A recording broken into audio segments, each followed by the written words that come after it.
antingerong 2 dekadang nawala. Canole Horror Story.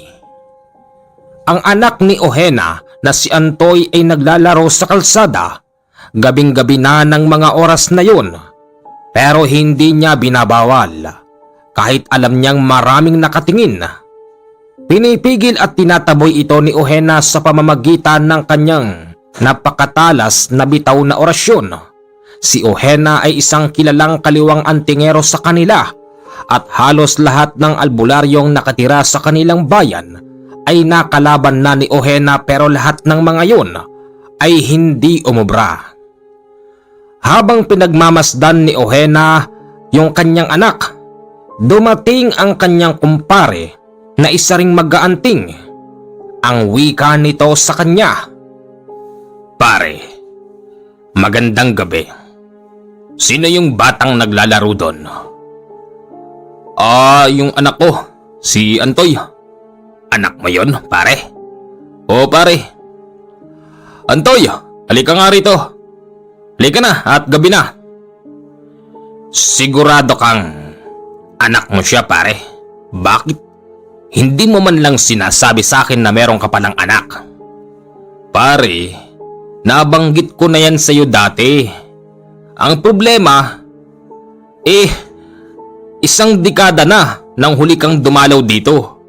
Kaya nga yung anak kong si Antoy, ilang taon na rin." "Ganon ba, iho? Mag-bless ka sa ninong." "Mano po, ninong?" "Napakabait na bata." "Siya nga pala, pare. Ano nga tinat napasyal ka?" "Pare, meron tayong pupuntahan na labanan. Ang sabi ng ating pinuno, kailangan bukas ng umaga naroroon na tayo sa tamang lugar. Alam mo na yon, sa Biak na Bato. Aantayin kita, pare. Antoy, sana'y manahin mo yung kakayanan mo sa ama mo." "Opo, ninong." Lumapit sa kanya ang asawa niya at sinabing, "Pare, aalis na naman kayo ni Ojena. Ilang taon na naman kayong mawawala." "Kumare, ang pupuntahan naming labanan ay napaka-importante. Hindi ito labanan ng lahi sa lahi. Ito ay labanan ng prinsipyo sa prinsipyo. Huwag ka mag-alala, kumare. Kabisado mo kaming dalawa ni pare. Kabisado mo kami. Kailanman hindi kami natalo sa labanan na aming dinadaluhan. Nag-aantay doon ang aming pinuno. Kailangan sa pagsikat ng araw sa Biak na Bato, lahat na kami ay naroroon." "Pare, hanggang kailan ba talaga kayo titigil sa gawain nyo? Hanggang pagtanda nyo na ba yan?" "Hindi lang pagtanda, kumare. Hanggang kamatayan, mga antingero kami." Sige pare, susunod na lang ako dun." "Tatay, alis po kayo?" Oo, bukas pa. Antayin po namin kayo, ha?" "O sige." Hangang-hanga ang batang si Antoy sa kanyang ama. Kasi kahit na maliit pa noon si Antoy, nakikita niya ang kakayanan ng kanyang ama. Nung minsan pa nga, biglang bumuhos ang napakalakas na ulan dahil sa tabi ng sapa ang kanilang bahay. Nag-aalala noon ang nanay ni Antoy na baka raw umahon ng tubig at sapulin ang kanilang kubo. Ayon naman noon kay Ojena, hindi aahon ang tubig na yon, kaya't ang ginawa niya, yung kanyang anting-anting ay nilagay sa isang maliit na kahoy at sinabing hanggang dyan lang ang tubig. Maniwala kayo o hindi, kahit na anong lakas ng ulan at ng tubig ng sapa, hindi nga umahon yon, at kung saan lang nilagay ni Ojena ang kanyang anting-anting, hanggang doon nga lang ang tubig. Naani mo'y merong isang matibay na pader na humaharang sa tubig upang hindi pumunta sa kanilang tahanan. Yun ang isa sa kakayanan ng antingerong si Ojena na labis na ikinahanga ng kanyang anak na si Antoy. Kinabukasan ng madaling araw, nagtungo na si Ojena kung saan yung lugar na kanilang pagkikitahan. Ayon sa kanilang pinuno, meron daw isang grupo ng mga gabunan ang naghahamon ng duelo at ang kapalit nun ang hindi pagsalakay ng mga gabunan sa mga inosenteng taong malapit sa kanilang sityong tinitirhan. Yun ang totoo. Kaya tayo dadalo sa isang duelo para sa kapakanan ng mga tao. Wika ng kanilang pinuno. Pinuno, gaano katotoo? Natutupad ang mga gabunan na yan sa mga pinangako nila. Hindi ba't kapag natalo natin sila, marami pa silang ibang lahi na pwedeng gumawa nun? Huwag kang mag-alala, Ohena, sa bagay na yon. Dahil ang kasunduan natin dito walang iba kung hindi yung hari pa sa hari, kaya't huwag kang mag-alala. Pinuno, maging ako man ay nangangamba. Natatakot ako sa maaaring mangyari. Naaawa ako sa sityong ating pinoprotektahan. Bagamat alam natin lahat na doon tayo kumukuha ng ikinabubuhay natin araw-araw. Paano kung matalo tayo sa labanan? Huwag kang mag-alala doon. Ako ang makakalaban ng hari pa sa hari at kayong dalawa naman ang makakalaban ng mga galamay. Kaya't huwag kayong mag-alala. Tatanggalin ko ang ulo ng kanilang hari pa sa hari. At kapag nangyari yon, itataas ko ang aking mga kamay at ipagsisigawan ko na patay na ang kanilang hari, kaya't itigil na ang labanan. Pinuno, makakaasa po kami. Naniniwala po kami sa inyong kakayanan. Bilang sangantingero, alam namin kung hanggang saan ang limitasyon mo. Salamat, Ohena. Tara na! Hindi pa sumisikat ang araw ay nagtungo na sila sa lugar na napagkasunduan. 3 lang sila ng mga oras na yon dahil sila lang ang pinili ng kanilang kapunuan upang makidigma sa lahi ng mga gabunan. Alam nilang malayo ang lugar kaya't halos inabot sila ng maghapon, pero bago nila marating ang lugar, para bang may gusto pang sumubok sa kanila. Napadaan sila sa isang tahimik na baryo bandang 4:00 ng hapon, kapansin-pansin na bakit wala man lang katao-tao sa labas. Sandali lang. Huminto tayong 3. Kapunuan, anong ibig sabihin nito? Hindi ko gusto ang nararamdaman ko. Ako din, kapunuan. Ano bang meron sa baryong to? Eto na ba ang lugar? Hindi ito yun. Kumalma lang kayong dalawa. Ang ginawa ng kanilang pinuno, sumigaw ito ng napakalakas na animoy nang bubulahaw siya ng mga tao sa baryong kanilang hinintuan. Maya-maya lang, napansin nilang merong isang taong payat. Matandang lalaki yun na merong hawak na tungkod. Ang wika sa kanila noon, kung kayo ay dadaan, dumaan lang kayo. Bagamat alam namin ang uri nyo, hindi namin ito tinitignan. Magandang hapon ho, Tatang. Nagtataka lang kami kung bakit walang katao-tao. Anong meron dito? Huwag nyo sabihin pinaghandaan nyo ang pagdaan namin. Una sa lahat, wala kaming kasalanan sa inyo. Pero bakit ganito ang turing nyo sa amin? Ginoo, hindi namin kayo inaano. Talagang sa ganitong oras ay nakasinop na ang mga tao. Kung ganon, wala naman palang problema rito. Walang problema. Ako ang magsasabi sa iyo na sa susunod na bayan na pupuntahan nyo ay mag-iingat kayo dahil nakahanda na ang Haring Gabunan sa pagdating nyo. Haring Gabunan? Kung ganoon, totoo ang sinasabi mo, kapunuan. Totoo yon, Ohena. Kaya nga, dalawa lang kayo ang isinama ko. Sobrang lakas ng hari na yon, kaya't humanda kayo. Tatang, pasensya na sa nagawa kong pangbubulabog sa inyong tahimik na baryo. Pumunta na kayo. Kailangan niyong mag-ingat. Lalong-lalo ka na. Inaantay ka ng iyong anak. Paano niyo po nalaman?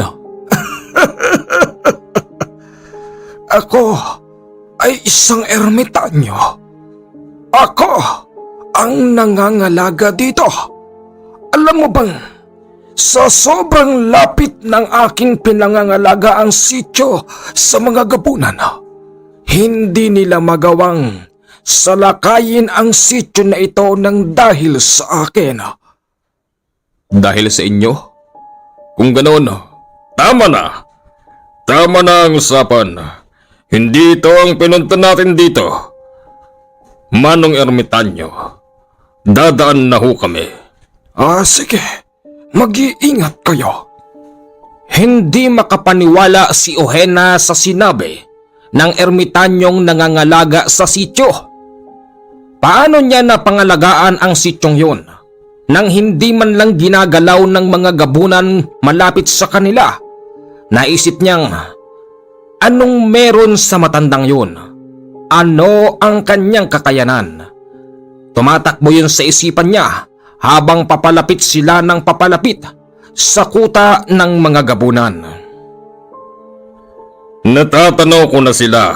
Humanda kayo. Hindi tayo pwedeng basta magtiwala na lang sa kanila. Ayun na nga. Pero tatatlo lang din po sila, kapunuan. Ibig sabihin, hindi ko alam kung ano ba ang plano nila. Siguro, nang dahil sa nakita nilang tatlo lang din tayo, tatlo lang din ang ihaharap nila sa atin at isa sa kanila ang hari. Paglapit nila roon, agad silang binati ng sinasabing hari pa sa hari. Magandang kamatayan sa inyo. Anong sabi mo? Magandang kamatayan sa inyo. Ikinagagalak ng aking puso na dito kayo malilibing. Ha! Ikaw ba yung naghahamon sa akin? Una sa lahat, hindi kita hinamon. Ikaw ang nagparating sa akin noon. Ganon ba? Kasi sa kagustuhan kong pasukin ang nananahimik na sityo sa inyo, ihinaharang mo kami. Kaya nga't gusto kitang mabura sa landas ko. Ipinapangako ko sa iyo na kapag natalo mo ko, lahat ng aking lahi ay tatalima sa mga gusto mo.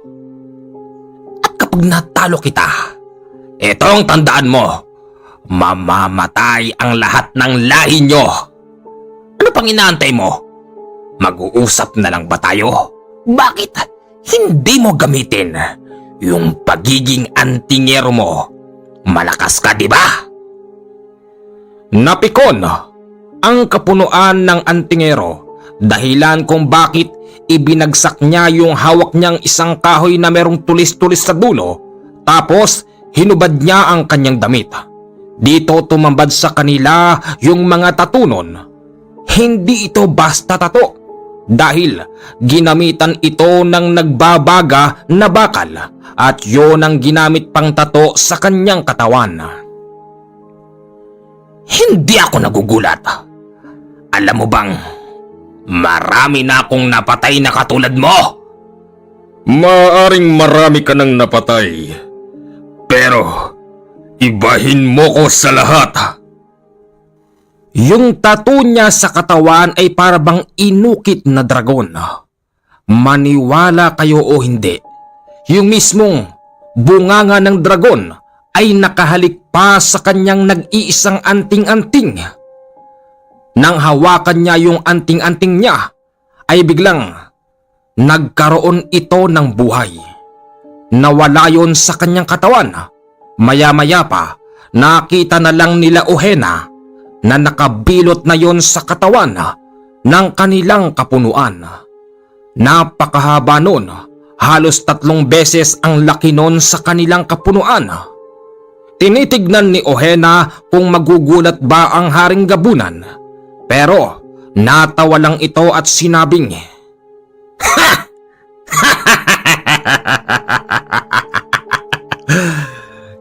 Katulad ng sinabi ko sa'yo, hindi ako nagulat. Kasabay sa pagsasalita ng Haring Gabunan, nang salakayin nito ang kapunuan ng mga antingero, bagamat nananahimik pa rin ng mga kasamahan nun, kaya't natahimik din noon ang dalawa. Isang nakakatakot na malabakunawang dragon ang sumalubong sa Haring Gabunan. Binugahan siya nito ng apoy na parang likido, kaya't tinamaan ang buo niyang katawan. Tapos na? Ganun lang ba yung kadali? Hindi pa tapos, Ohena. Pero, naagnas yung katawan niya. Ano bang nangyayari? Gaano ba talaga? Natigilan si Ohena sa kanyang sinabi dahil naagnas man ang katawan ng Haring Gabunan, pero yung mga natira niyang buto ay unti-unting nagkakaroon ng laman. Sa pamamagitan ng 1 minuto, naging isa na naman yung tao. Oh, hindi. Anong klaseng tao to? Pare, mas makabubuti kung didistansya muna tayo. Hindi biro ang laban na to. O sige. Muli na namang sumugod ang Haring Gabunan, pero sa pagkakataon na yun, yung apoy na malalikidong ibinubuga ng bakunawa ay hindi na siya tinatablan. Dinampot niya sa liig ang bakunawa, kaya humiwalay ang buntot nun sa kanyang amo na kapunuan nila Ohena. Binalibag ito ng Haring Gabunan sa kanila, kaya ito tumilapon. Nang dahil sa bumubuga pa rin ang bunganga nun, nasa pool yung malapit na kubo, kaya't madali itong naagnas. Maya-maya lang, yung bakunawang yon ay biglang nawala. Nasaan na yun? Pare, malamang na bumalik na sa katawan ni Kapunuan. Antayin mo, marami pa siyang kayang tawagin. Alam mo pare, matagal na natin siyang kasama, pero hindi pa natin nakikita ang kabuuan ng kanyang kalakasan. Manood tayo pare. Maya-maya lang, ang kanilang kapunuan ay kumumpas lang sa hangin. Tinawanan lang ito ng Haring Gabunan dahil pakawari niya'y wala naman siyang tinatawag. Pero doon siya nagkamali. Dahil para bang mayroong isang isdang napakatulis na nguso na biglang tumama sa likuran ng Haring Gabunan.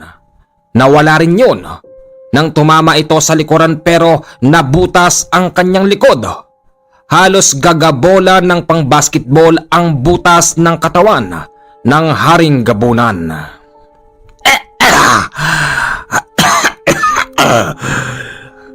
Hindi ko napansin yun. Pero ayos lang. Dahil hindi mo ko magagapi sa ganun-ganun lang. Yun ang akala mo, Haring Gabunan. Maya-maya pa, yung tumamang isdang merong malaking tulis sa bunganga ay muling nagbabalik. Kunwari hindi lang ito nakikita ng Haring Gabunan, pero nang malapit na ito sa kanya ay agad niya itong nadampot. Kung ihahambing natin ang itsura ng isdang yon, ay para ba siyang yung nahuhuli sa ilog na kung tawagin ay susuwe. Pero ang haba nun, gagabata, tapos para ba siyang nababalutan ng ginto. Bitawan mo ang aking alaga. Sige, sabi mo eh. Nang bitawan ito ng Haring Gabunan ay nalusak na ang ulo nun. Kasabay noon ang pagtapak nito sa lupa kaya't agaran siyang namatay. Nawala rin yun. Tapos biglang bumalik ito sa kanyang katawan at naging isang tattoo na lamang. Yun na lang ba talaga ang kakayanan mo, ha? Bakit ka pa tinawag na kapunuan? Kung hindi mo lang din pala kayang protektahan ang mga nakapaligid sa'yo. Ngayon, hindi ko na patatagalin pa ang laban na to. Mamamatay ka. Mamamatay ka. Ang Haring Gabunan ay unti-unting lumalaki. Lumalakad ito papunta sa kanilang kapunuan. Maniwala kayo o hindi, yung dibdib nito ay nabibiyak na parabang isang napakalaking bunganga ang naroroon. Magmula dibdib hanggang sa tiyan, bumibiyak yon tapos akmang akain ng tao. Kasabay pa nun ang pag-oorasyon nito. Napansin ni Ohena at ng kanyang kumpare na hindi na sila makagalaw ng mga oras na yun. Maging ang kanilang kapunuan ay hindi rin makakilos. Nang dahil dito, nadakma ng Haring Gabunan ang kanilang kapunuan. Kasabay noon ang pagsilid nito sa kanyang bunganga sa dibdib at kinain ng buo ang kanilang kapunuan. Anong nangyari? Kapunuan! Imposible! Wala na ang inyong kapunuan. Paano ngayon yan? Ha? Uubusin namin ang sityo na inyong pinoprotektahan. Bibigyan ko pa kayo ng pagkakataon. Nang dahil dyan, makakauwi na kayo at pag-uwi nyo, mag-alsabalutan na kayo. Dali-daling nagtatakbo noon si Ohena at ang kanyang kumpare para umuwi. Muli na naman silang nadaan sa tahimik na baryong hindi ginagalaw ng mga gabunan nang dahil sa ermitanyong nangangalaga roon. Hinarang sila noon at tinanong, "Bakit umuwi na kayo?" "Tatang, Manong Ermitanyo, natalo po ang aming kapunuan." "Yan na nga ba ang sinasabi ko? Sige na, umuwi na kayo, dalian nyo. Yung anak mo, alagaan mo." "Oho." May pagtataka man noon sa isip ni Ohena kung bakit purong bata na lang ang binabanggit ng matandang yon. Ganun pa man, madali nilang narating ang lugar dahil ginamit nila ang kanilang abilidad sa hindi pagkapagod. At nung marating na nila ang kanilang bahay, takot na takot si Ohena habang ikinukwento sa kanyang asawa at anak ang mga nangyari. "Totoo po, Itay? Yung inyong pinuno natalo?" "Oo nga, anak. Kunin nyo mga gamit nyo. Aalis na tayo rito ngayon." "Pero teka sandali nga, Ohena. Labas naman tayo sa kaguluhan nun di ba? Sabi mo, pinaalis na kayo doon o di hindi na tayo gagalawin noon." "Ano ka ba? Yung sityo na matagal naming iniingatan, sakop nito yun. Kaya madadami tayo. At saka baka tayo pangaunahin nila dahil kilala na nila ang mga pagmumukha namin." Nag-alsabalutan nga sila nung mga oras na yon. Sa bilis nilang nag-alsabalutan, ganon din kabilis ang pagdating ng mga gabunan. Nariyan na sila. Lagot na tayo. Tatakbo na sana sila nang harangin sila ng 4 na lalaking may mga pangit na muka. Agad na nadakma ng isa ron ang kanyang asawa. "Bitawan mo asawa ko!" Sigaw noon ni Ohena, kasabay noon ang pag-usal niya ng kanyang orasyon. Ginagamit niya ang kanyang abilidad bilang kaliwa, pero para bang hindi yun tumatalab sa mga gabunan na humarang sa kanila. Wala siyang nagawa at hindi niya nakuhang sundan ng kanyang asawa kung saan ba ito tinangay ng gabunan dahil hawak-hawak naman niya noon ang kanyang nag-iisang anak na si Antoy. Maya-maya lang, yung mga gabunan ay biglang natakot. Hindi alam ni Ohena kung ano bang nangyari. "Bakit kayo tumatakbo? Bakit? Bumalik kayo rito!" "Tay-tay ang nanay po." Oo nga, sundan natin." Sinundan nila noon ang kanyang nanay, pero inabutan na lang nila itong wala ng buhay. Bukas na ang dibdib noon at wala na ang kanyang puso. Naghihinagpis sa galit noon si Ohena at gusto na niyang lumaban ng patayan pero iniisip niya ang kanyang anak. Maya-maya pa, nariyan na naman ang 4 na gabunan. Talaga namang napakapangit ng itsura ng mga yon at desidido ng pumatay. Sabay-sabay silang sumugod kay Ohena. Ginamit niya ang kanyang abilidad bilang kaliwang antingero pero talagang wala itong katalab-talab. Animoy isa na lamang siyang normal na tao ng mga oras na yon. Nagkanda sugat-sugat ang buong katawan ni Ohena hanggang sa bumulagta na lang ito sa lupa at ang huli niyang nakita, yung 4 na gabunan na sumalakay sa kanya ay isa-isang tumitilapon. Nang lalabo na rin ang mga mata niya nung mga oras na yun, kaya't hindi niya malaman kung sino ba ang humahampas sa mga gabunan. Dinig na dinig niya yung iyak ng kanyang anak at nagmamakaawang bumangon na siya. Itay! Anak, tumakas ka na. Tumakas ka na, anak. Hindi po.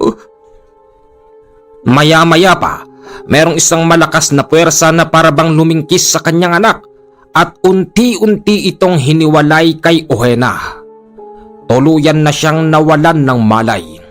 Hanggang sa isang gabi, nagising na lang si Ohena na naroon na sa isang kubong hindi pamilyar sa kanya. Ang kubong yon ay nakapalibot sa isang napakalawak na palayan. Nasaan ako? Sinong nagdala sa akin dito? Nasaan ang anak ko?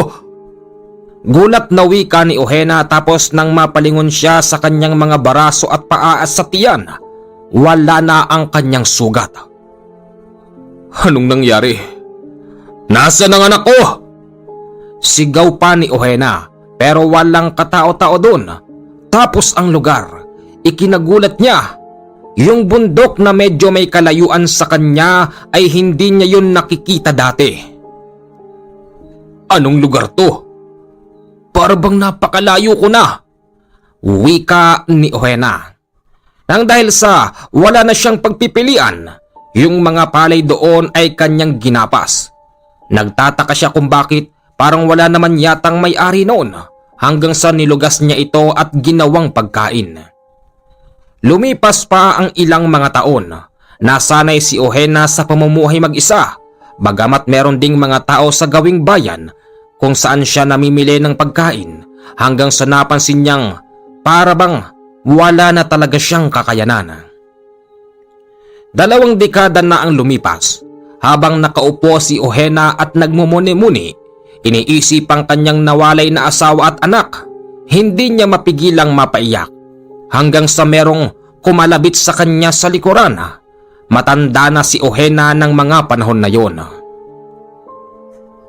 Kayo ho ba si? Wika ng lalaki. Sino ka? Anong ginagawa mo dito? Itay? Kayo si Itay ko si Ohena? Ha? Antoy anak? Ikaw ba yan? Ako nga po ito. Nag-akapan pa noon ng magtatay dahil hindi sila makapaniwalang muli silang magkikita. O tama, 2 dekadang nawala ang batang si Antoy. At ilalabas natin ang kanyang kwento maya-maya lang. Anak, anong nangyari sa'yo? Itay, ang tandaan niyo naman na po. 2 dekada lang po ako nawala. 2 dekada po akong nagsanay. Kinuha po ako ng isang matandang hindi ko kilala. Siya po ay merong tungkod. Sinong matanda yon? Ayon po sa kwento sa akin ng matanda, siya raw po yung matandang nadaanan nyo nang pumunta po kayo sa lugar ng Haring Gabunan. Ang matandang yon? Siya nga po. Siya rin po ang nagligtas sa inyo. Siya ang nagdala sa inyo rito para mamuhay mag-isa ng malayo sa mga kalaban na humahabol po sa atin. Anong ibig mong sabihin, anak? Anong... hindi kita maliwanagan. Itay, ako po ay isa ng antingero. Magsisimula na rin po ako manggamot. At ang matandang nadaanan nyo noon, siya si Ermitanyong Indang. Tapos, dinala niya ako sa kanyang kapanalig na aking naging maestro na si Kanole. Ha? Sino naman ang taong yun? Anak, tama ba ang landas na tinahak mo? Itay, alam ko po na kayo ay isang antingero din pero mali po ang inyong paniniwala. Yun pong kumpare nyo, alam ko na parehas ang inyong ginagalawan. Labis na ipinaintindi sa akin ng aking maestro Nole ang mga katotohanan. Ang katunayan, Itay, papunta na po sila rito. Ang ermitanyong si Indang at ang aking maestro na si Kanole. Ano? Ayun na po sila, Itay.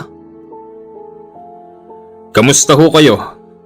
Ako po ang naging maestro ng inyong anak sa loob ng 2 dekada.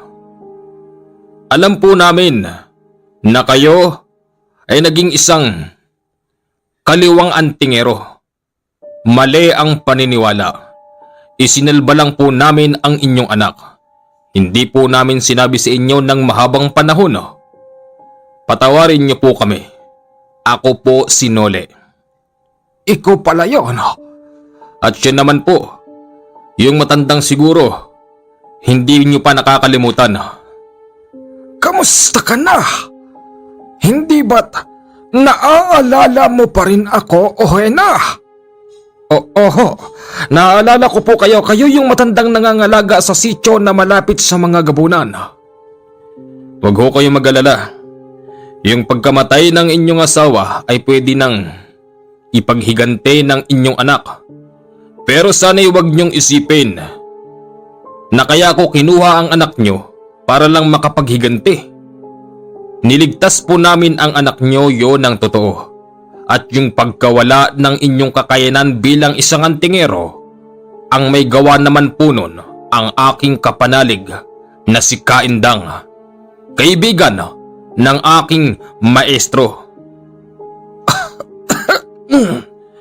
Kaya ho pala nawala ang aking kakayanan nung oras na nakikipaglaban ang aking kapunuan.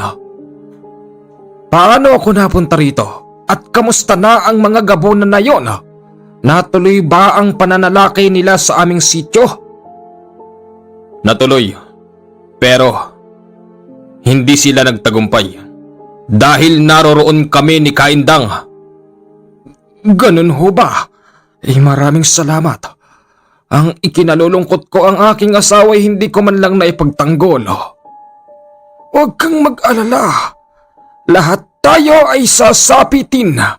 Lahat tayo sasapitin ng kamatayan.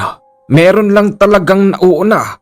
At huwag tayong malulungkot sa pagkawala ng ating mga mahal sa buhay. Ang importante, buhay pa rin sila sa ating mga isip at diwa. Ang tunay na kamatayan ng tao, yung buhay pa sila pero kinalimutan na sila ng mga mahal nila sa buhay. Pero ngayong matagal na silang wala sa atin at nandito pa rin sila sa ating isip, mananatili pa rin silang buhay.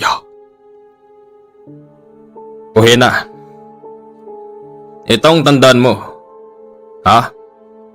Hindi mababaliwala ang pagsasanay ng anak mo sa loob ng 2 dekada. At tandaan mo rin, karapatan ng anak mo na hagilapin yung ikinukwento niya sa akin na haring gabunan. Nandito kami para suportahan siya. Ibig niyong sabihin? Opo, Itay. Opo. Palagi kong sinasabi sa aking maestro na kapag ako ay nakapagtapos, hahanapin ko ang mga pumatay kay Inay. Dito pa lamang naliwanagan ang matandang Ohena na sa panahon na yon ay halos nasa 75 na. Inaruga siya, inalagaan at hindi pinabayaan. Ganon ikinatuwa ni Ohena ang kalagayan ng kanyang anak. At hindi lang yun, nailigtas pa ang bata sa maling karunungan.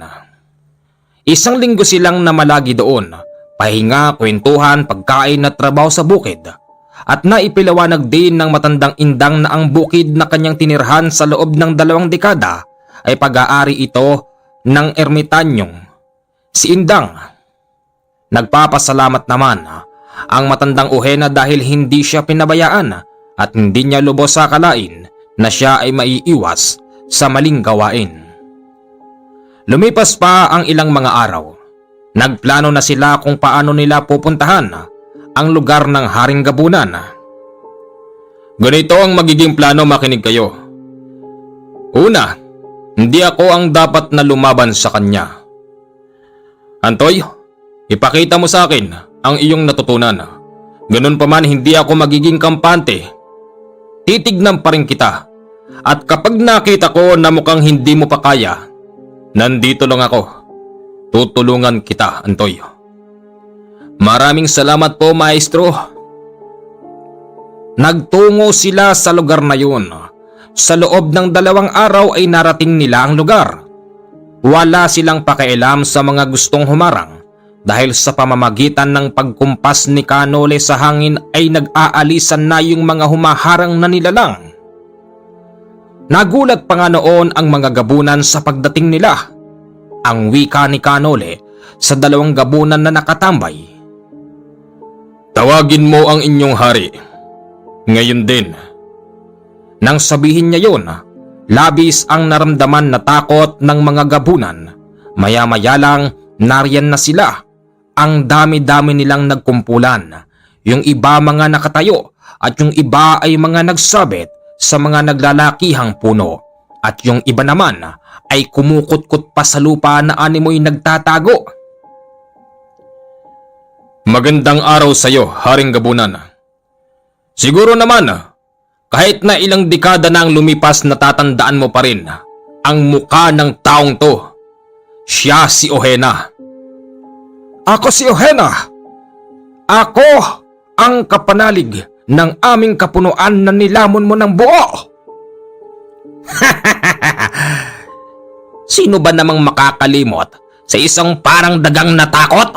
Oo, naging kulubot man ang mukha mo, pero hindi pa rin kita nalimutan. At alam mo bang, magpahanggang sa ngayon, ninanamnam ko pa rin ang katawan ng inyong kapunuan. Anong atin at napunta kayo rito? At sino ang batang to? Ako lang naman ang anak ni Ohena. At ako ang papatay sa iyo. Ikaw ang may sala kung bakit ang aking inay ay nawala. Mayabang, pero maporma.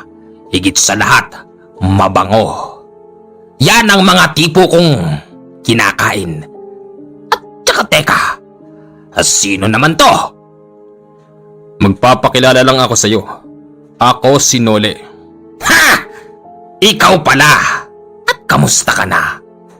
Alam kong kilala mo ko kahit ngayon pa lang tayo nagkaharap. Oo naman! Sino ba namang hindi makakakilala sa'yo? At kamusta ka na? Ermitanyong Indang. Eto, magpahanggang sa ngayon hindi pa rin kinukuha ng Panginoon. Ayaw pa rin niyang bawiin ang buhay ko dahil hindi pa tapos ang inatang niya sa aking responsibilidad sa lupa. Hindi ba't, Haring Gabunan, matagal mo nang pinagpaplanuhan ang sityo na aking binabantayan? Pero magpahanggang sa ngayon butata ka pa rin at hindi mo pa rin magawa ang gusto mo sa aking sityo. Huwag kang masyadong kampante, Indang. Hindi mo lang alam ang mga pinaplano ko. Pero meron din yan. Darating din ang araw na yan. Hindi na darating ang araw na yun. Dahil sa pagpunta namin dito, ito na ang katapusan mo. Matapang na nagsasasagot si Kanole sa mga sinasabi ng Haring Gabunan. Kasabay nun, yung pagsugod ni Antoy. Meron siyang hawak-hawak na kakaibang anting na nanggaling kay Kanole. Binigwasan niya noon ang Haring Gabunan kaya ito tumilapon sa mga kahoy na mga nakabarikadang merong tusok-tusok. Halos hindi bababa sa mga 10 tusok ng kahoy ang tumama sa kanya. Nang dahil dun, hindi siya basta makaalis.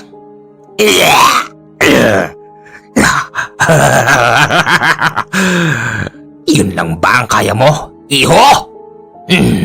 Panoorin mo ito. Panoorin mo. Anong panoorin?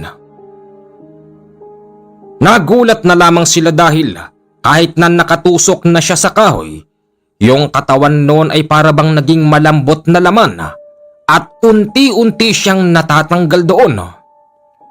Yan ang sinasabi ko sa iyo, Kanole. Hindi siya basta namamatay. Ganun ba, Ohena? Ganun na nga.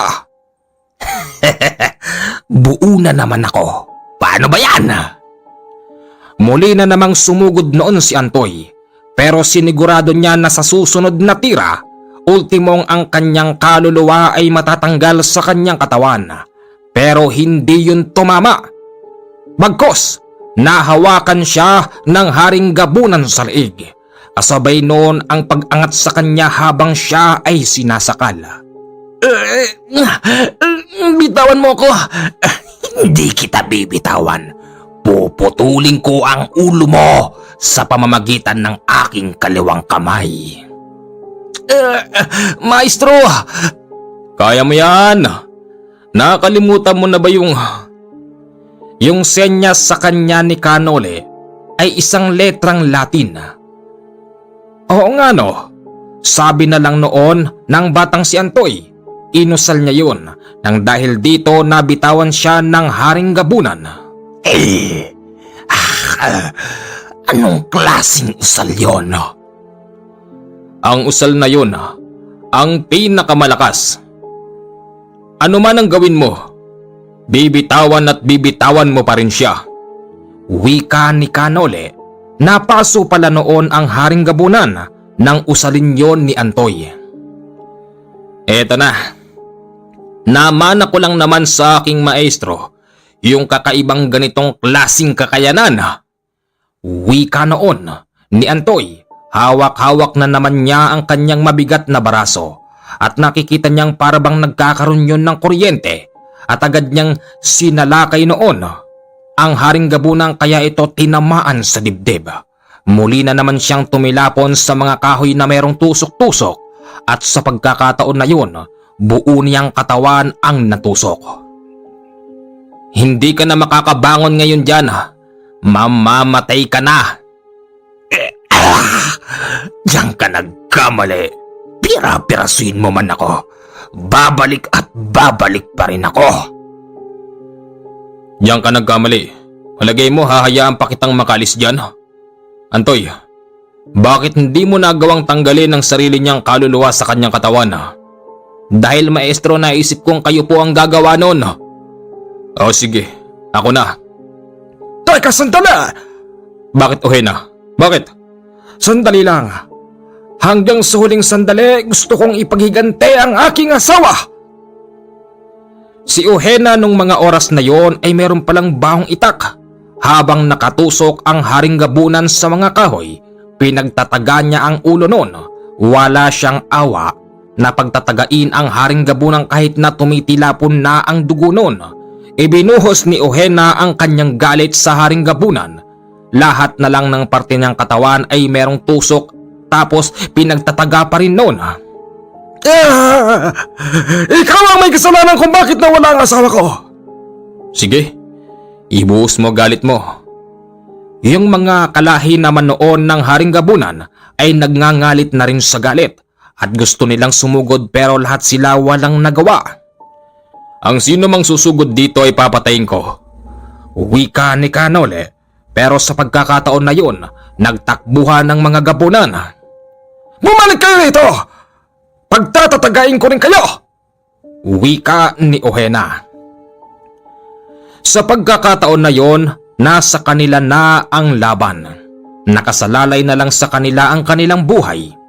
Tapos, eto namang Haring Gabunan ay talagang hindi na makaalis dahil habang siya ay nakapako, at nakatusok, ginamitan siya ni Kanole ng espiritual na pangbigkis.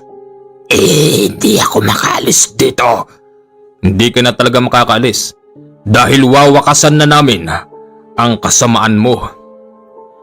Nagtagumpay sila ng araw na yon.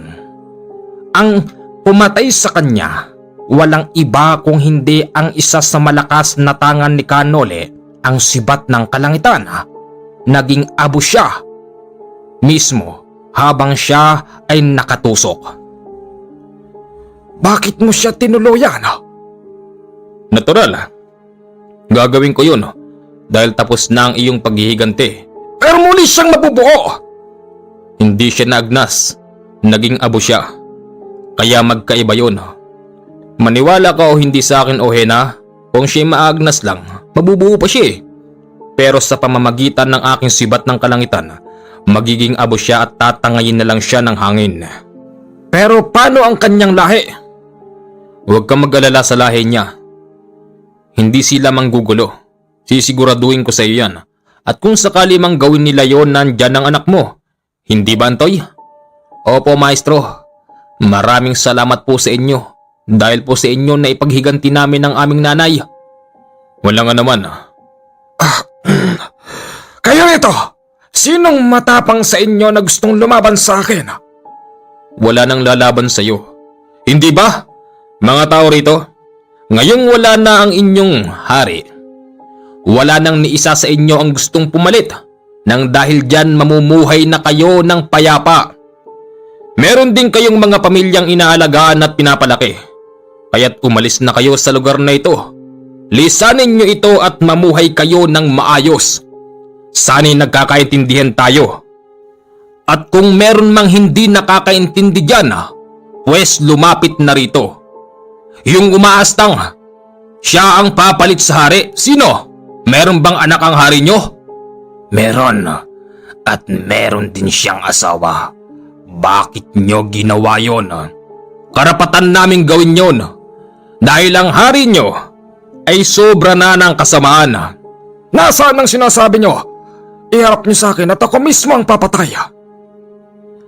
May hinarap nga sa kanila na kapatid at kamag-anak.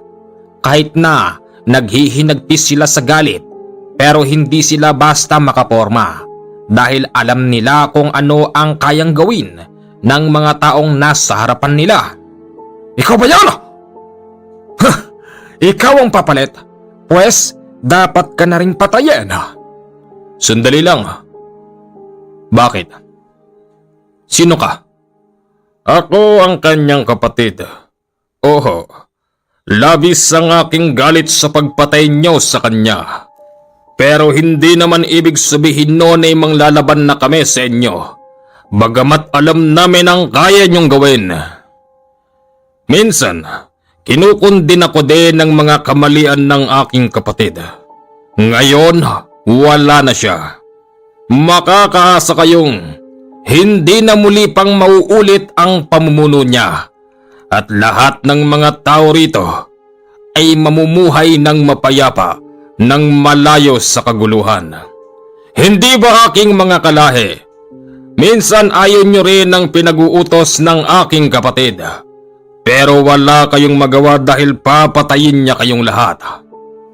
Umayon ang mga kalahi niya sa kapatid ng namatay na Haring Gabunan nang dahil doon. Parang natuwa ang mga tao dahil matagal na rin silang naging sunod-sunuran. Ayon pa sa isang matandang nakakulong, ito raw ang unang araw na para siyang nabunutan ng tinik. Ang matandang nakakulong doon ay isa ring gabunan na ayaw tumalima sa pinag-uutos ng Haring Gabunan. Malaya na kayo! Simula sa araw na ito, kahit saan kayo magpunta pwede na. Pero ito ang tandaan nyo, mga gabunan pa rin kayo. At sa oras na gumawa kayo ng hindi maganda, nandito ako. Magpapakita ako sa inyo dahil babantayan kayo ng iiwanan kong gabay. Sana'y nagkakaintindihan tayo sa pagkakataon na ito. Okay, tapos na po ang ating kwento. Shoutout na ba? Hindi pa rin. Kukunti. Binasa ko 2 minuto lang Comment pa! Hanggang saan ba nakakarating yung video natin? Comment mo na, taga saan ka? Ano pangalan mo? Papabati ka? Sige, babatiin ko po kayo sa susunod na video. Okay? Pakiabangan po mamaya. Salamat.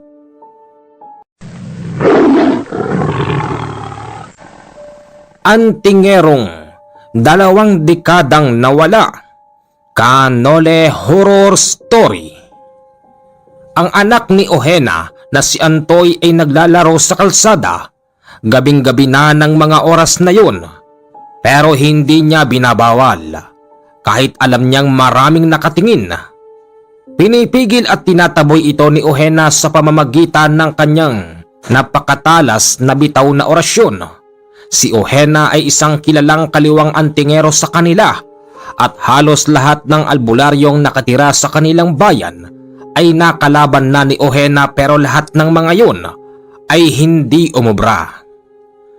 Habang pinagmamasdan ni Ojena yung kanyang anak, dumating ang kanyang kumpare na isa ring mag-aanting. Ang wika nito sa kanya, Pare, magandang gabi. Sino yung batang naglalaro doon? Yung anak ko, si Antoy. Anak mo yon, pare? Oo pare. Antoy, halika nga rito. Halika na at gabi na. Sigurado kang anak mo siya, pare? Bakit hindi mo man lang sinasabi sa akin na meron ka palang anak? Pare, nabanggit ko na yan sa'yo dati. Ang problema, isang dekada na nang huli kang dumalaw dito. Kaya nga yung anak kong si Antoy, ilang taon na rin. Ganon ba, iho?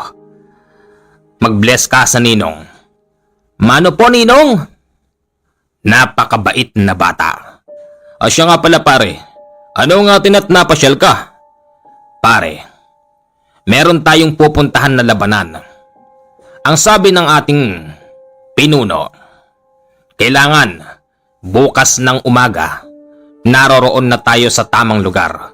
Alam mo na yon, sa biyak na bato. Aantayin kita, pare. Antoy, sana'y manahin mo yung kakayanan mo sa ama mo. Opo, ninong. Lumapit sa kanya ang asawa niya at sinabing, Pare, aalis na naman kayo ni Ojena. Ilang taon na naman kayong mawawala. Kumare, ang pupuntahan naming labanan ay napaka-importante. Hindi ito labanan ng lahi sa lahi. Ito ay labanan ng prinsipyo sa prinsipyo. Huwag ka mag-alala, kumare. Kabisado mo kaming dalawa ni pare. Kabisado mo kami. Kailanman, hindi kami natalo sa labanan na aming dinadaluhan. Nag-aantay doon ang aming pinuno. Kailangan, sa pagsikat ng araw, sa biyak na bato, lahat na kami ay naroroon. Pare, hanggang kailan ba talaga kayo titigil sa gawain nyo? Hanggang pagtanda nyo na ba yan? Hindi lang pagtanda, kumare. Hanggang kamatayan, mga antingero kami. Sige pare, susunod na lang ako dun. Tatay, alis po kayo? Oo, bukas pa. Antayin po namin kayo O sige. Hangang-hanga ang batang si Antoy sa kanyang ama. Kasi kahit na maliit pa noon si Antoy, nakikita niya ang kakayanan ng kanyang ama. Nung minsan pa nga, biglang bumuhos ang napakalakas na ulan dahil sa tabi ng sapa ang kanilang bahay. Nag-aalala noon ang nanay ni Antoy na baka raw